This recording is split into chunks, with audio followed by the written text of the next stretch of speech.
Bom, pessoal, bom dia a todos. Na aula passada a gente viu alguns exemplos da lei de Biot-Savart, né? A lei de Biot-Savart é uma das formas de você achar campo magnético dado uma certa distribuição de correntes. Digamos assim que é o método força bruta. E aí, se a gente pensar numa comparação com a parte elétrica, né? A lei de Biot-Savart seria o correspondente a algo do tipo lei de Coulomb. Também, fazendo uma comparação, na parte elétrica a gente tem, né, que a lei de Gauss fornece, dependendo da situação, né, formas de você achar, para uma dada configuração de cargas que tem uma certa simetria, achar o campo elétrico para essa distribuição. Então, a gente pode pensar agora, né, no que seria o correspondente, né, para o seu irmão, que é o campo magnético, né, de uma lei de Gauss. Então, vamos lá.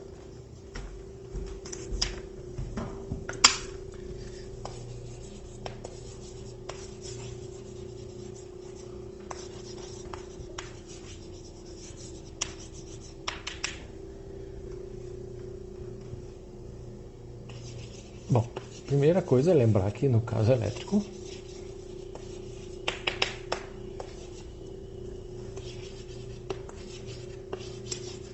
a lei de Gauss, né, é algo do tipo uma integral de superfície, quer dizer, é um fluxo.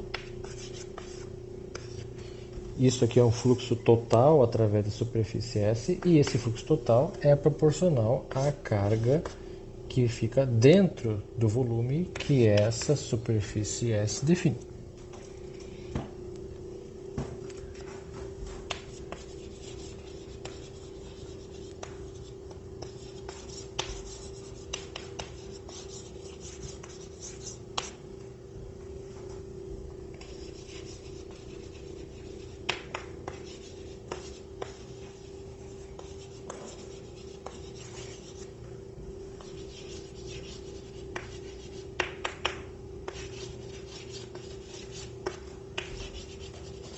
Bom,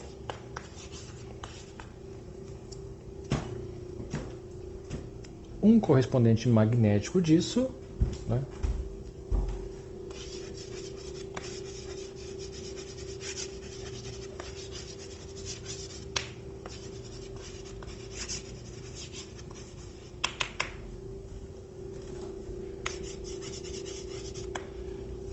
lembrando que, né, a gente já percebeu que onde aparece epsilon ali embaixo, né, no denominador, a gente tem um μ0 em cima, a gente teria algo como isso aqui. D escalar em ds, quer dizer, o fluxo total do campo magnético igual, e aí aqui é um μ0 e aqui algo tipo Qm, onde isso daqui seria uma carga magnética dentro da superfície S, né?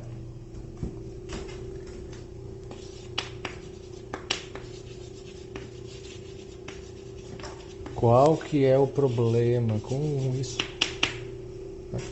O problema é que a gente, experimentalmente, a gente não encontra, né, cargas magnéticas isoladas, assim como a gente tem cargas elétricas isoladas. Por exemplo, né, a gente tem um elétron que tem uma certa carga que existe individualmente, né, independentemente, por exemplo, da existência de um próton em algum outro local, né? Para o caso magnético, a gente não tem isso, né? Para o caso magnético, pelo menos experimentalmente, até agora, na nossa região do universo aqui, a gente tem apenas dipolos magnéticos. Então a gente não tem, por exemplo, um polo norte isolado, independente da existência de um polo sul, né? E aí, a carga magnética dentro de qualquer superfície fechada, na verdade, é zero.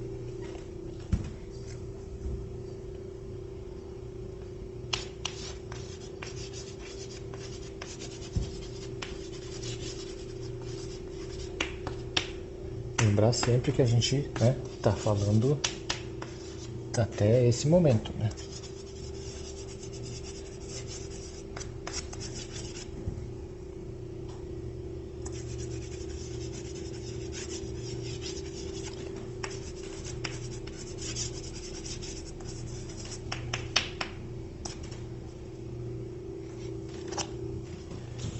Tá? Então é importante ter na cabeça que até esse momento, né, a nossa região do universo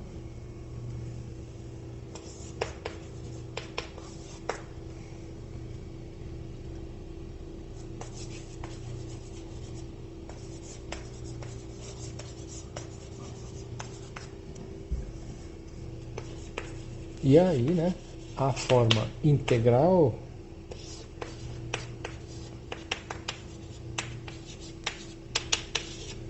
da lei de Gauss magnética, né, fica nessa forma que está aqui. O fluxo magnético total através de qualquer superfície S é identicamente nulo. Tá? E aí, a versão diferencial disso, né? Pensando no teorema divergente, né?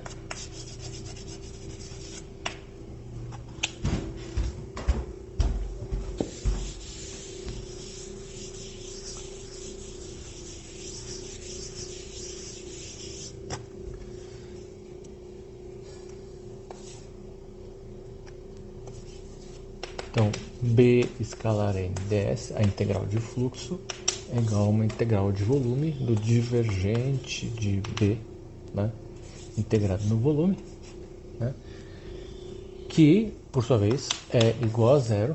Então, portanto, o divergente de B, né, é identicamente nulo. E B é do tipo solenoidal. Tá? Então, na forma 27, o que a gente vê é que, como a gente associa divergente, né, à existência de fontes, né, a gente não tem fontes na forma de cargas pontuais para o campo magnético, né, outras coisas que geram campo magnético. Né, mas a gente não tem na forma de cargas pontuais, então não tem monopolo magnético. Então, enquanto a gente não achar monopolo magnético, a forma da lei de Gauss magnética é 27. Se eventualmente a gente achar monopolos magnéticos, a forma integral vai ser 25, né? E o divergente de B não vai mais dar zero, né? Então, por enquanto é assim. Eventualmente, se a gente achar monopolos, se muda. Se a gente achar monopolos, né, as coisas vão ser mais simétricas entre campo magnético e campo elétrico. Então, todos os efeitos elétricos vão acabar tendo correspondente magnético e vice-versa. Então, por exemplo, você vai poder fazer um capacitor magnético. Né? Outra coisa é que o fato, né, de você, no momento, não ter cargas magnéticas não impede que, do ponto de vista teórico, você suponha que exista, né? E em supor que existe, ver as consequências disso, né? Então, uma consequência da existência é justamente, né, mostrar a quantização da carga, seja elétrica, seja magnética. E aí, né, neste caso, você prova por que a carga elétrica existe de forma quantizada, né? Algo que no momento não tem nenhuma justificativa. Tá? Então, por isso que se procura, né, incessantemente monopolos magnéticos. Tá? Bom, algumas observações aqui só para ficar claro. Né? Primeira observação é que isso aqui é o fluxo através de uma superfície aberta.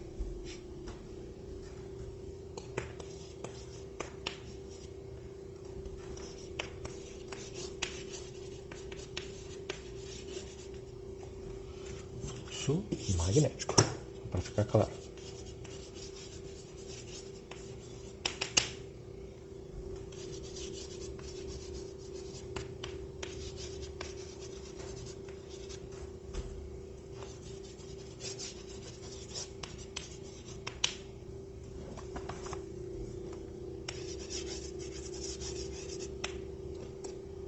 E esse fluxo, através de uma superfície aberta, não precisa ser necessariamente nulo.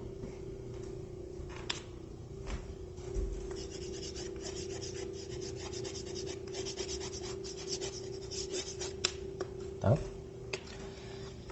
Esse fluxo tem uma certa unidade, né, no SI.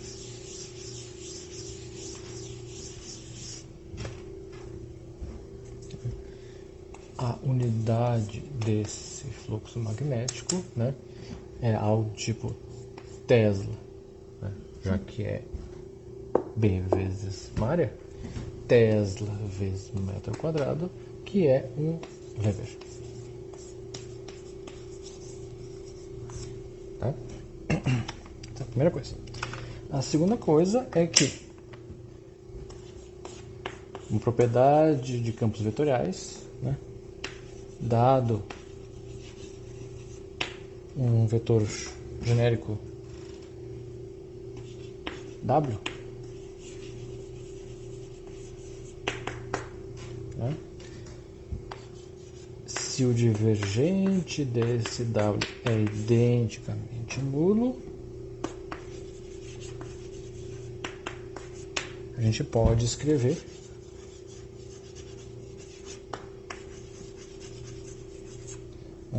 que esse W é o rotacional de alguém, de um U. Então, se W é solenoidal, então W pode ser escrito como rotacional de alguém. Já que o nosso B ele é solenoidal, ele pode ser escrito como rotacional de alguém. Pensando então naquela fórmula lá.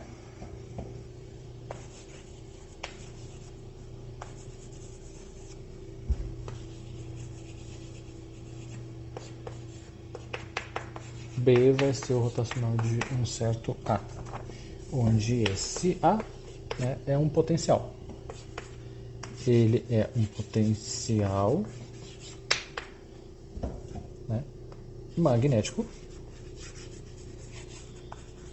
que está associado com o campo magnético, e ele é um vetor, é um potencial magnético vetorial. Então, ele é o correspondente, né, ao potencial elétrico escalar.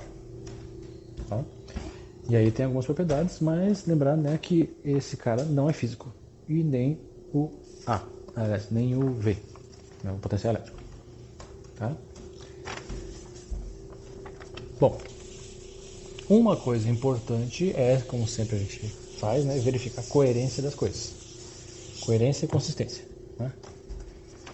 Então, a gente tem uma lei de Biot-Savart, que nos permite achar B a partir de correntes, e aí a gente tem, né, agora a lei de Gauss, magnética. A gente tem que ver a coerência entre essas coisas. Então a gente vai precisar, né, pensar daí na forma da lei de Biot-Savart e aí verificar se de fato, pensando por exemplo no divergente daquela lei, se o divergente está zero. Então vamos conferir isso aí.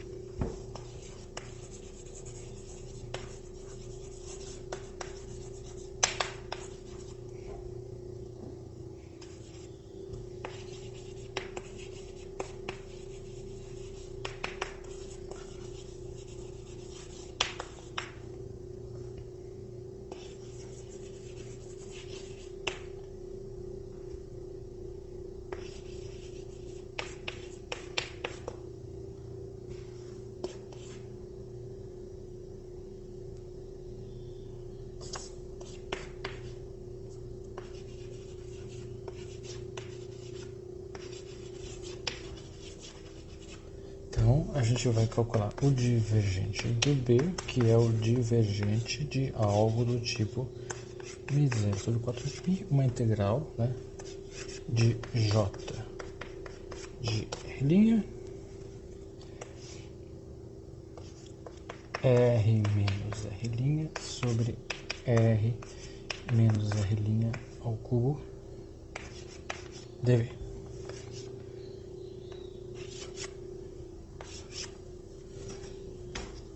E aí, lembrar que o operador nabla atua nas coordenadas do B, né? Como a integral é feita em R', né? Vai ficar claro? B é função de R, né?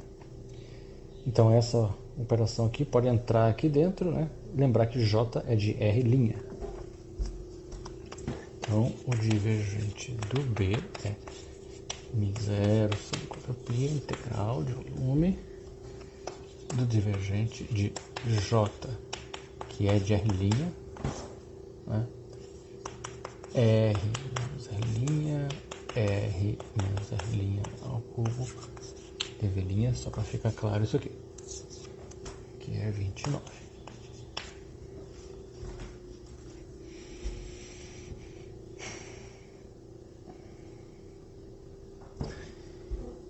Então,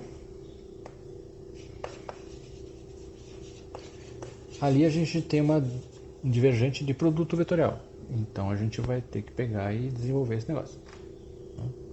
Então, divergente de J vetor. Escrever assim que é mais curto um pouco.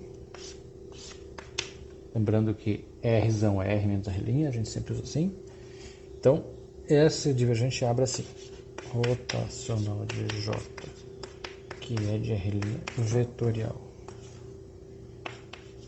R ao cubo menos J, que é de R' vetorial escalar rotacional de R sobre R ao cubo. E aí a gente tem dois resultados importantes, né? Primeira coisa,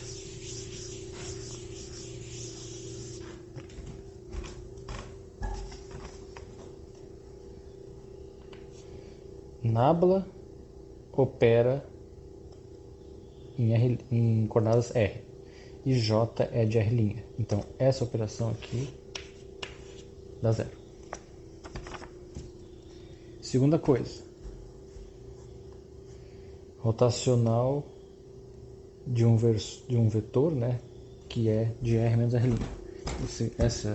Essa operação aqui pode ser escrita assim. Então, primeira coisa, J de R a zero e, né, R, claro, R sobre R ao cubo é igual a menos nabla, né, menos gradiente de 1 sobre R.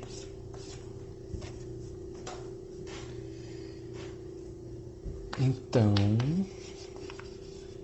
o rotacional de R sobre R ao cubo é igual a o rotacional do gradiente de 1 sobre R, e rotacional de gradiente é zero. Logo,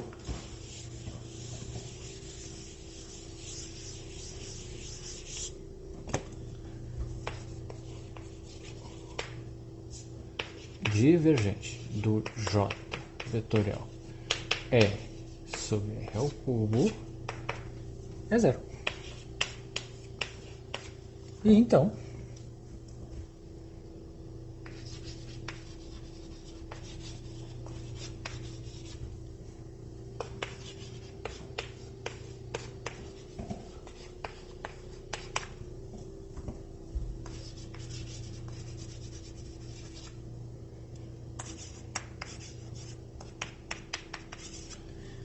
voltando na 29, né? O divergente de B é zero, né?